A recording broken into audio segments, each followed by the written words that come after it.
So, last class we are discussing about the or we are continuing the interrupt, right, and I think by this time you understood what is an interrupt. Okay. So, whenever microprocessor is performing its normal function or normal sequence of execution or operation, the interrupts will divert the sequence of control and will redirect the microprocessor to execute a subroutine which is known as interrupt service routine, right. So, that means interrupt is a disturbance to the normal operation of a microprocessor, right. And we have seen that a multiple interrupts are there and multi-purpose interrupts are also there. Different interrupts have their own applications. For example, non-maskable interrupt or trap interrupts, they are used for uninterrupted power supply UPS systems, or we can use them for smoke detector, for bomb detector, etc., because they are the most urgent task to be performed, right. Similarly, that is non-maskable interrupts can be used for normal functions, right.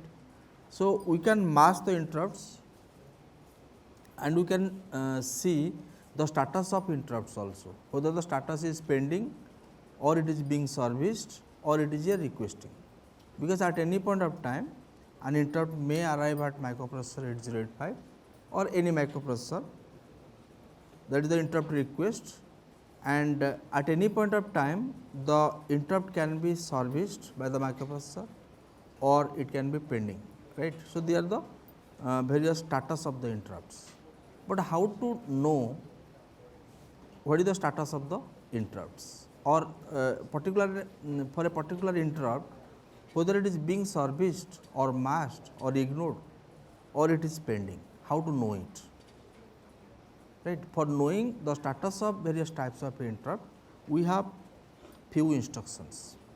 Particularly for 8085, we have 4 instructions. One is EI, EI stands for enable interrupt, and DI stands for disable interrupt, and the third one is read interrupt mask, and SIM is set interrupt mask, right. So, these are the 4 instructions we can make use on the microprocessor 8085 to read the status of the status of the interrupts. Okay. And all these instructions are operated with a operand that must be available in the accumulator. We do not have to specify the operand here. For all these instructions, the operand is by default accumulator. Okay. So, what are the tasks of the RIM instruction? So, let us see what are the tasks when you execute the RIM instruction, what is the function performed. Read interrupt mask, that is the first function. Second one is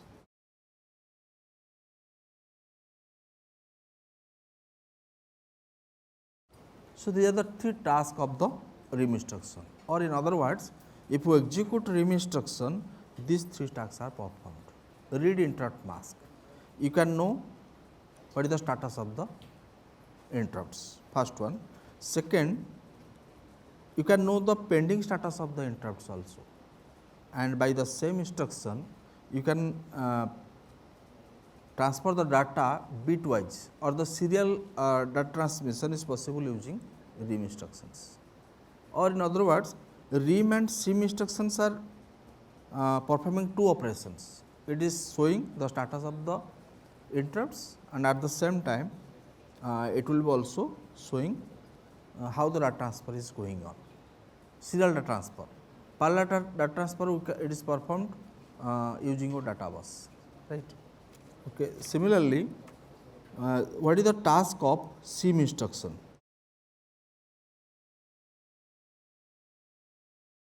So, similarly, there are 3 tasks for the SIM instructions. It will you can mask some interrupts by using SIM instruction, and you can reset the interrupt RST 7.5. Okay. And we can implement the serial IO, again for that transmission we can use it. Am I clear? So, these are the abstract functions of the RIM and SIM instructions. Okay, so first let us see what is SIM instruction and how the SIM instruction operates.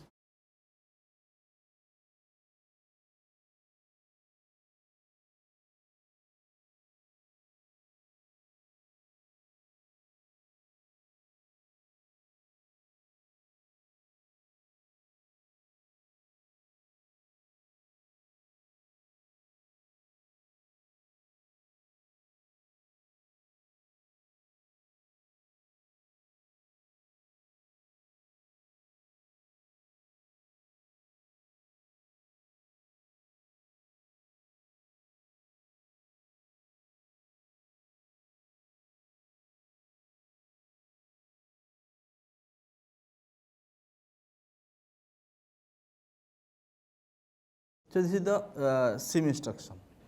So, it is as I told you, the operand is by default accumulator. So, it is of 8 bits D0 to D7. So, D7 the last bit, the most significant bit, that is the serial output data. So, you can transmit the data via this bit position to the serial interface. And if you recall, in 8085 microprocessor, there is also two pins, one is SID pin, another is SOD pin. So, in fact, via that pin, this bit will be transferred, and the bit can be 0 or 1, right. At a time only one bit can be transferred, that is 0 or 1, but this 0 or 1 bit can be transferred if SDE is enabled, then only it can be transferred, otherwise it cannot be transferred. So, serial data enable, for enabling it, it must be 1, for disabling it will be 0. So, whatever the bit available in the D7 position will be transferred to microprocessor if SD is equal to 1. Am I clear? Otherwise, if SD is 0, it has no meaning. The value which is available in SOD point or SOD bit will not be having any meaning.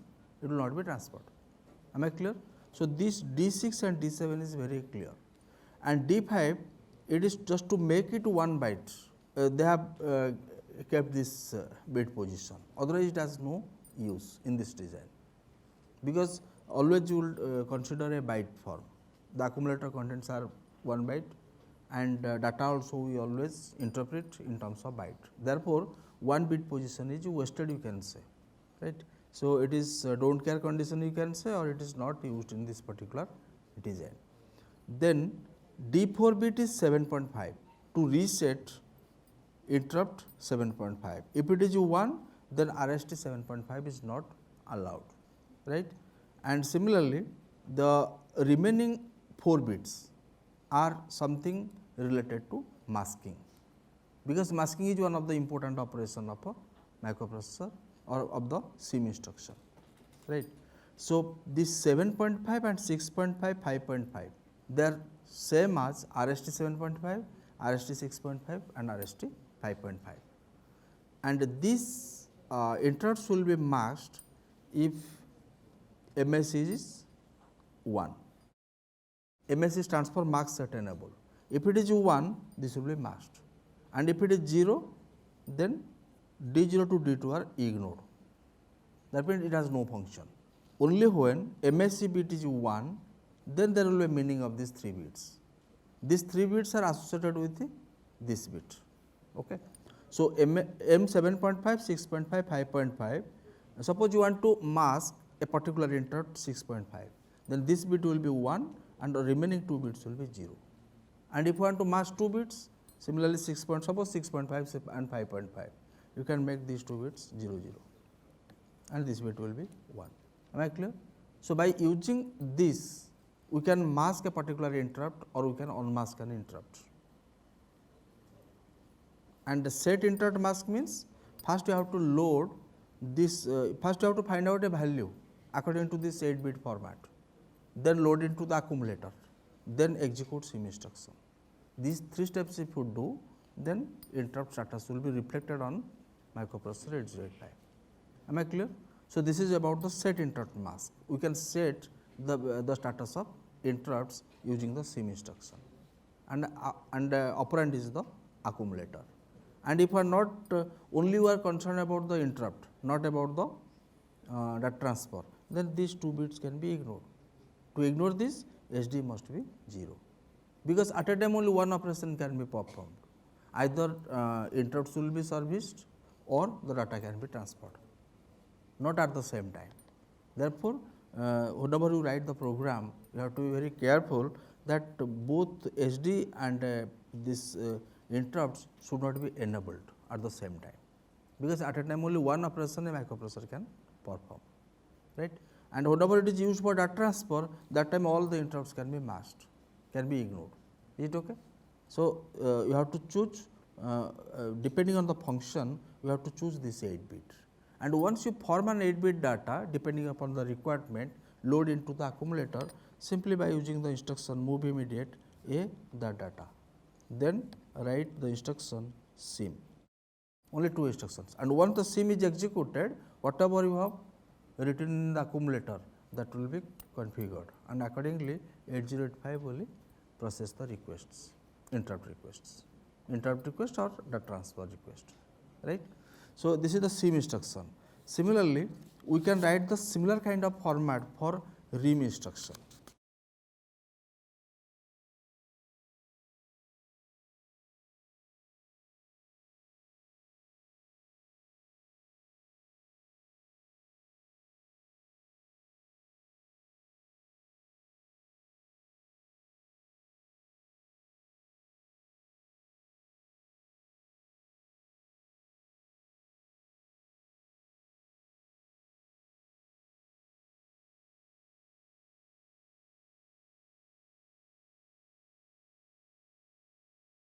So, okay, so this is the status of this is the format of rim instruction. So, D02 starting from D0 to D7, here also the leftmost bit SID bit, it is used for data transfer, and the remaining bits are associated with the interrupts. Okay. So, 5.5, 6.5, 7.5, they are the to know the status whether the interrupts are masked or not. And interrupt enable means this D3 bit interrupt enable, this indicates whether the interrupts are enabled or disabled, and by using the EI instruction or DI instruction. And similarly, we have I 7.5, I 6.5, I 5.5. So, these 3 bits are used for the pending status of the interrupts. 1 means interrupt is pending. Suppose if you write 0, 1, 0, so 6.5 is pending, whereas 7.5 and 5.5 will have some other status, maybe being serviced or maybe being requested, right. So, like this we can use the rim, sim, EI and DI to set the interrupts and to read the status of the interrupts. So, one question is that enable all the interrupts, this question you can take, enable all the interrupts of an 8085 system, that you can allow all the interrupts to arrive at 8085. So, you have to write few instructions. Of course, the first instruction will be EI, it should be enabled. Then you can move accumulator 08H and you have to write sim. If you execute these 3 instructions, all the instructions will be enabled. Similarly, write few instructions to reset the RST 7.5. Suppose you want to reset the interrupt 7.5, what should be the data? Okay. So, this I am giving an assignment to just write this, write few instructions using sim, so that RST 7.5 only will be reset. Okay.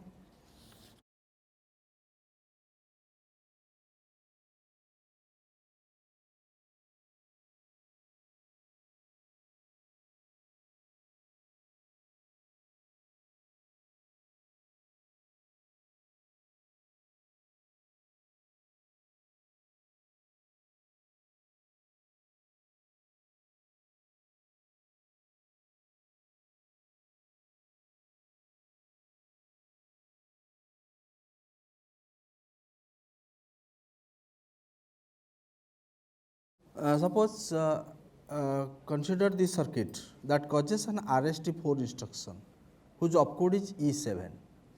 As we know, for every instruction there is a corresponding opcode, right. So, it is a RST4 is an 1 byte instruction, and whenever this opcode is executed, then this interrupts will be serviced, and to generate this opcode, this circuit can be used.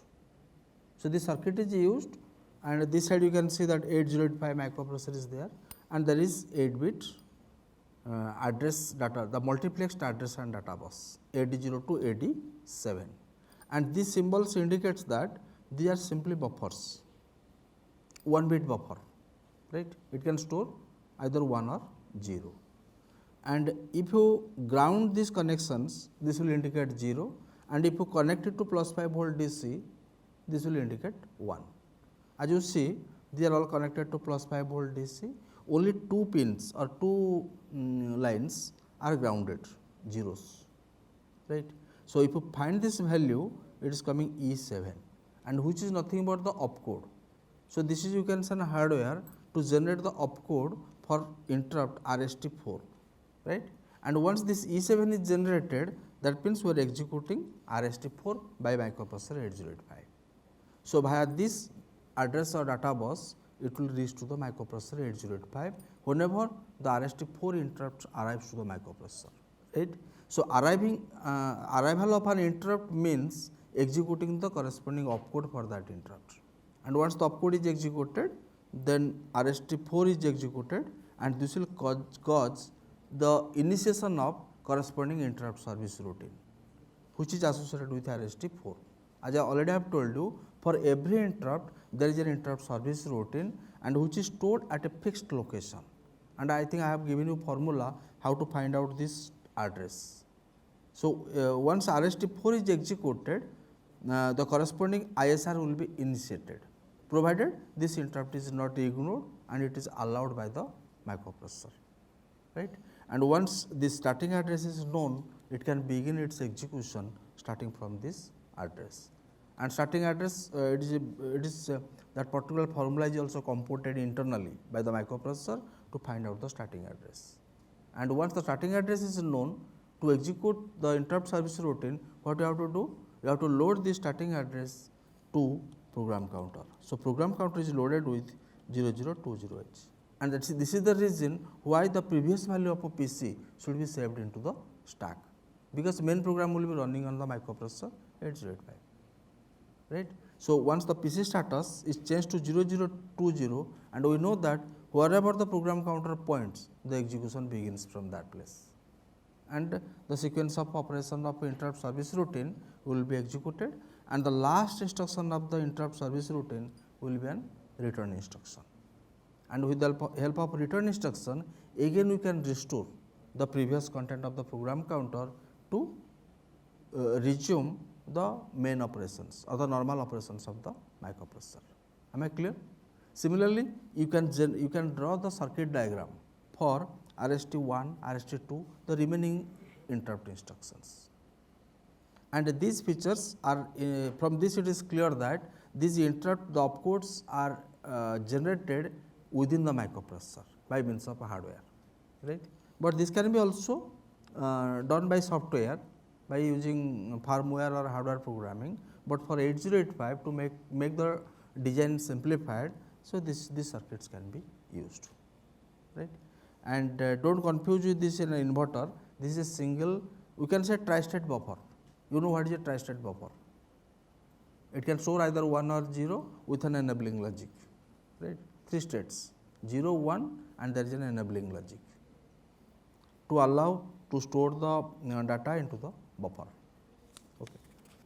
So, only thing is remaining that last class I had told you there are two types of command words, one is initialization command words, another is operation command words, and there are 4 initialization command words ICWs and 3 OCWs. I think 4 ICWs we have covered, only 3 OCWs are there, operation command words. And this 3 operation command words, that is one you have OCW1, another is OCW2, another is OCW3, right. So, OCW1 is used for interrupt mask, and this is OCW is used for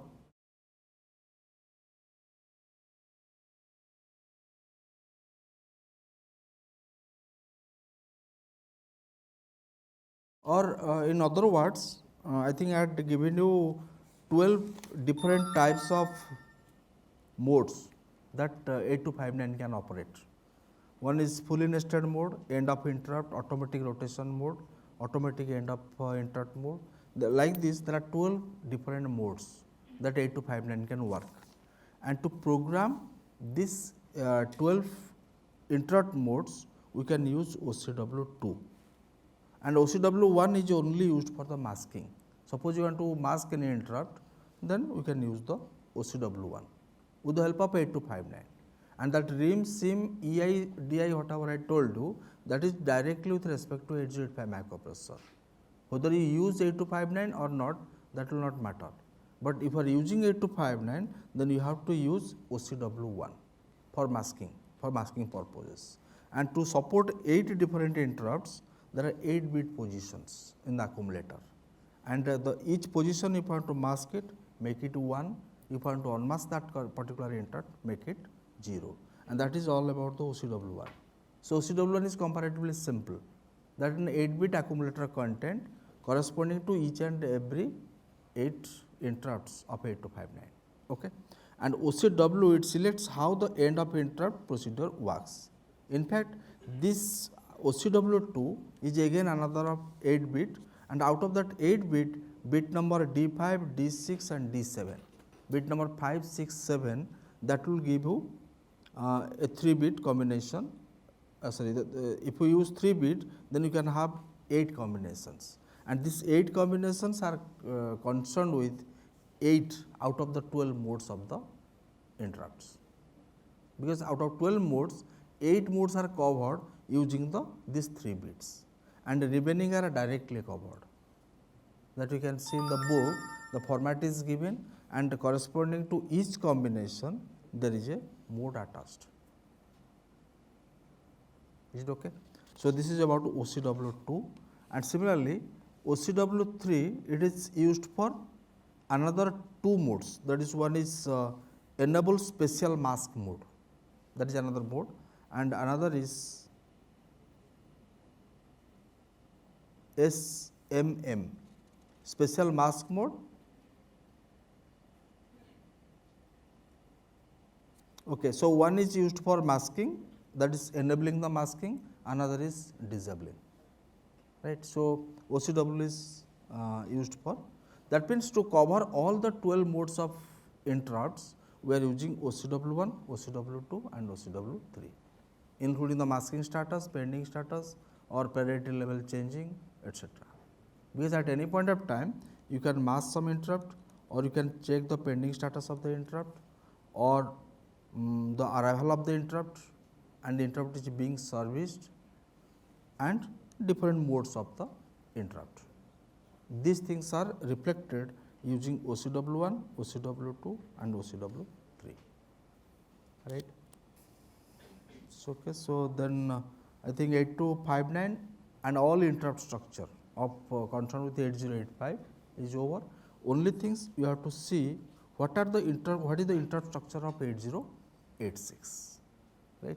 Then we can go to the, after just I need one class for covering the interrupt structure of 8086, and since 8259 is compatible to 8086, the same 8259 and with a little bit modification can be useful for 8086. Okay. Then we can go for another important peripheral chip, that is 8255. It is most oftenly used in microcomputer based system design. Okay. So, parallel programming interface, and in fact, this will provide the different ports to different devices.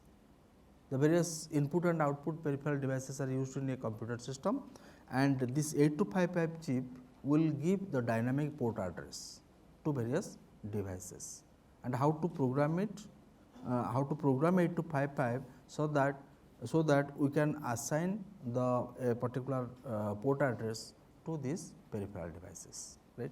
So, 8255 we shall see hardly to take again 2 to 3 classes to cover 8255 completely. Then another important is 8237 or 8257, which stands for DMA controller.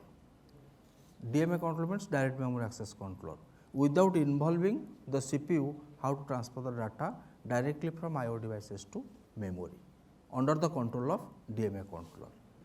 So, mainly whenever we read these chips, we are more concerned about what are the registers available and what is their functions and how to program those registers to configure the devices. The way we saw in 8259, there are 4 registers: interrupt mask register, interrupt request register, interrupt status register, etc. There are 4 registers. Similarly, we have a set of registers for each of these chips. 8255 also has set of registers. 8237 and 8257 DMA controller is also having a set of registers to transfer the data directly. Similarly, one more important is 8284 clock generator. This is also important. Why? Because in a microcomputer system, we have various devices of different speeds. Microprocessor is having higher speed, then the memory, then IO. And to synchronize this, we need different clocks. One clock will not be sufficient. Therefore, 8284 clock generator will generate the master clock into several clocks by using a simply counter. You know that in digital electronic circuit you have studied a counter. So, a counter can divide the frequency into sub frequencies, right. So, 8284 clock generator. Then another chip is remaining 8251, that is UART, Universal Synchronous Asynchronous Receiver Transmitter, USRT, right. So, that SID and SOD I told you, that is for serial data transmission, and this is also used for serial data transmission. That is directly using 8085, this is by using the peripheral IC, and both are supporting the serial communication, and only parallel communication is possible using 8-bit data bus. At a time 8-bit can be data, 8-bit data can be transferred using 8085. Okay. So, there are 3 ways to transfer the data. So, 8251 USRT, another is also we have another chip 8288. This I am just giving a question mark. What is this 8288? Okay. And again another important chip is there 8087 math coprocessor, and this is always used parallel with the microprocessor. So, this 8087, though it is optional, it can be linked to the main microprocessor, right. Okay. So, so another is 8253 timer. What is the need of timer? Okay. So, 8253 is also timer is there. These are the all. Similarly, we can have several chips, but these are the important chips which need to cover in the class, right. So, once again I am telling 8255 PPI, very important, 8237 or 57 DMA controller, 8284 clock generator, 8251 USART, 8288 bus controller, okay, and 8087 math coprocessor and 8253 timer. These are the important chips, and these chips will be treated as like a peripheral IC or like a peripheral device, input and output device.